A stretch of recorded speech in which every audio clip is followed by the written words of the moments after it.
Kesenjangan kekayaan antara si kaya dan si miskin di dunia semakin lebar, semakin nyata, dan tidak lagi terbantahkan. Laporan terbaru Lembaga Anti Kemiskinan Oxfam menunjukkan harta 8 orang kaya di dunia sama dengan kekayaan setengah populasi orang miskin di dunia. Lantas, siapa saja Taipan dengan daftar kekayaan paling fantastis di seluruh dunia? Saya akan mengulasnya lebih lengkap untuk Anda sore hari ini. Kita lihat bersama dari data yang baru saja dirilis oleh Oxfam. Ini adalah sebuah lembaga amal yang anti kemiskinan yang dirilis oleh baru-baru ini. Hari pertama pertemuan World Economic Forum Davos, dan kemudian mereka merilis data ini. Ini menarik untuk menjadi perhatian para top CEO, para decision makers di seluruh dunia. Kita lihat bersama. Ini adalah jumlah orang ataupun juga jumlah kekayaan orang yang mengendalikan di dunia. Bila kita ingat memang pada tahun 2015 lalu Oxfam sempat juga merilis data bahwa kekayaan di bumi ini dikendalikan oleh 62 orang saja, orang kaya di dunia. Berapa sesungguhnya populasi manusia yang ada di bumi? Hingga data terakhir menunjukkan sekitar 7 miliar orang jumlah penduduk di bumi. Dan Anda bayangkan 62 orang yang menjadi penentu ataupun penggenggam kekayaan tersebut. Taipan penggenggam dunia memang kita pilih menjadi refleksi betapa orang-orang ini begitu sukses untuk terus saja menumpuk kekayaan mereka. Meskipun mereka saat ini sudah menjadi filantropis misalnya ataupun memiliki lembaga amal, tapi ternyata belum cukup mampu untuk merentas ataupun juga untuk menghentikan jurang pemisah kekayaan dan si miskin itu dengan lebih baik lagi. Kita lihat dari 7 miliar, 62 orang yang mengendalikan. Trennya semakin tajam, semakin sempit. Kita lihat sebelumnya pada tahun 2010 di tangan 388 orang kaya Indonesia. Meskipun masih jauh saja pada populasi pada masanya, tapi paling 388 masih oke lah ya. Mereka masih punya uang, orang-orang kaya yang di dunia. Kemudian turun tajam sekali. Di tahun 2011 menjadi 177 orang. Turun tipis di tahun 2012 menjadi 159 orang. Semakin turun lagi langsung ke 92 orang.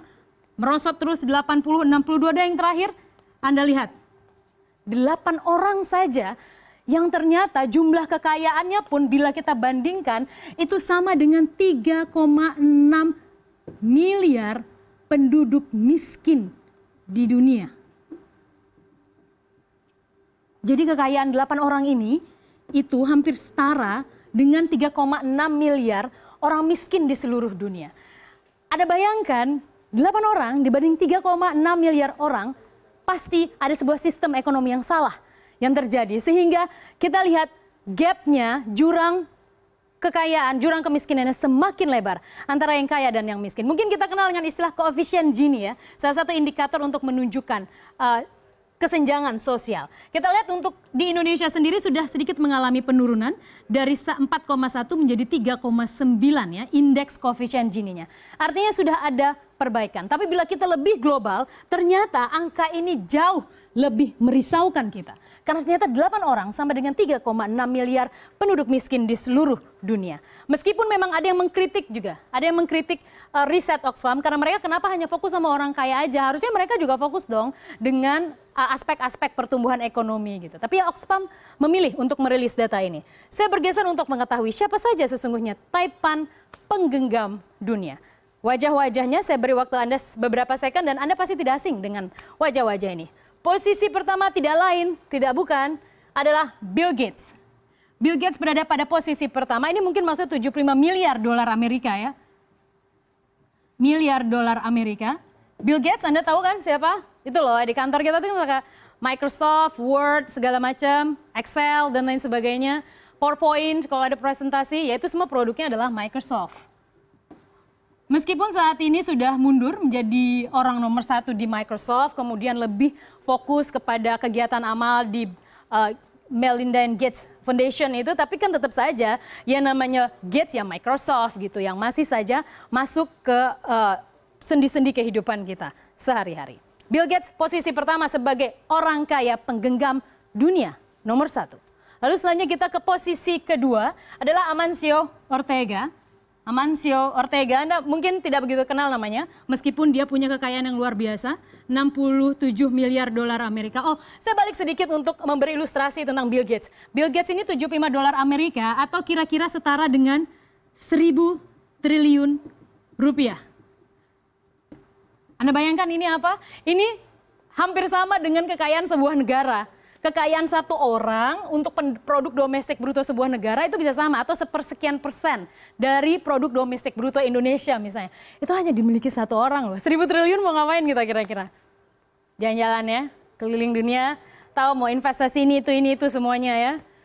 Gila ya, Bill Gates 1.000 triliun rupiah. Amancio Ortega dengan 67 miliar rupiah, Anda mungkin tidak terlalu familiar. Saya ingatkan Anda pelanggan brand Zara, Massimo Dutti, Anda salah satu juga pelanggannya. Pull and Bear yang suka ada tuh di retail mahal, ya dia adalah pemiliknya. Amancio Ortega. Dia panen uang Anda yang setiap hari selalu bangga, ini ada produk baru loh dari brand ini gitu. Udah tahu belum? Itu kan model lama gitu. Perbincangan itu bagi Ortega itu penting karena itu terkait dengan kekayaannya. Karena kita bayar kan, uang kita itu akan ditumpuk terus sebagai pendapatan perusahaan dan tentu saja owner lah pastinya. Lalu pada posisi ketiga, saya lihat ini adalah Warren Buffett ya. Ini adalah pemilik Berkshire Investment, dia adalah sebuah perusahaan investasi. Dan saya juga ingin memperlihatkan bahwa Warren Buffett ini juga memiliki kekayaan yang juga tidak kalah banyak ya. Kita lihat, 60,8 miliar dolar Amerika kekayaan Buffett. Buffett ini investor sejati ya. Dia selalu mengatakan kalau kita bisa mengendalikan emosi kita, maka kita sudah pasti bisa mengendalikan uang kita. Jadi harus pintar-pintar dalam mengendalikan emosi supaya uangnya juga bisa kendalikan. Dan dia juga punya quote yang menarik ya menurut saya.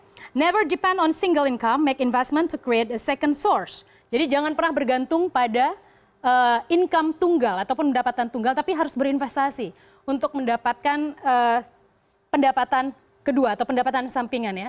Single income loh ya, bukan single status ya. Single income. Oke, jangan tersinggung ya para jomblo. Baik, kita posisi selanjutnya. Posisi keempat adalah Carlos Slim Helú dengan 50 miliar dolar Amerika. Kita lihat jumlah kekayaannya sangat luar biasa. Dia juga salah satu pemilik perusahaan telekomunikasi Amerika Serikat ya, yang sudah sangat terkenal. Lalu saya ke posisi kelima adalah Jeff Bezos. Saya lihat ini adalah nilai kekayaannya 45,2 miliar dolar Amerika. Anda tahu siapa? Jeff? Amazon. Sebuah salah satu juga pionir untuk belanja online ya, yang kemudian ditiru di berbagai dunia. Kalau di kita juga ada ya, ada berbagai merek, bahkan untuk Tiongkok sendiri punya raksasa belanja retail seperti Alibaba, tapi Amazon adalah salah satu pionirnya juga dan tercatat menjadi orang kelima penggenggam kekayaan di dunia. Lalu saya ke posisi keenam adalah who else? The one and only Mark Zuckerberg.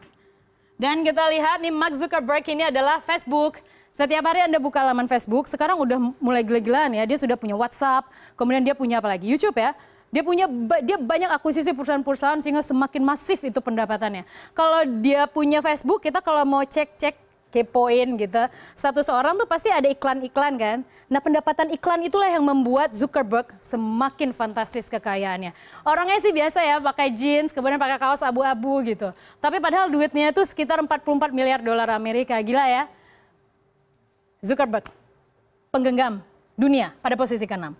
Lalu pada posisi ke-7 adalah Larry Ellison dengan 43,6 miliar dolar Amerika. Dia adalah pemilik Oracle, berada pada posisi ke-7. Dan kemudian pada posisi ke-8 adalah Michael Bloomberg dengan total kekayaan 40 miliar dolar Amerika. Bloomberg sudah tahu lah ya. Yang paling menopang perekonomiannya adalah penjualan datanya itu loh. Kalau kita lihat di Bloomberg, mau cari data apapun, revenue perusahaan, tren obligasi surat utang, kemudian apalagi pergerakan saham, apalagi komoditas, pasar uang, semuanya ada di dia. Dan itu mahal banget memang. Dan dia juga punya TV ya, punya media juga online, kemudian juga ada televisi. Dan mereka adalah orang-orang kaya yang menggenggam dunia, yang bila diilustrasikan, kekayaan 8 orang yang baru saja saya presentasikan itu sama dengan 3,6 miliar penduduk miskin yang ada di seluruh dunia. Menjadi pertanyaan kemudian, dengan banyaknya program-program pengentas kemiskinan, globalisasi yang sudah dilakukan, apakah sosial ekonomi, sistem struktur pasar yang diciptakan seperti globalisasi sudah efektif? Atau justru ini menjadi sebuah perisai ataupun juga pisau bermata dua? Menguntungkan untuk si kaya, tapi justru semakin membuat si miskin terpuruk semakin dalam. Harus ada sebuah perubahan, harus ada sebuah evaluasi. Dan jangan lupa, angka-angka mengenai orang miskin membuat kita semakin sadar bahwa ternyata itu tidak berhenti hanya dengan angka. Kualitas hidup adalah yang harus dijaminkan oleh pemerintah sebagai penanggung jawab sebuah negara.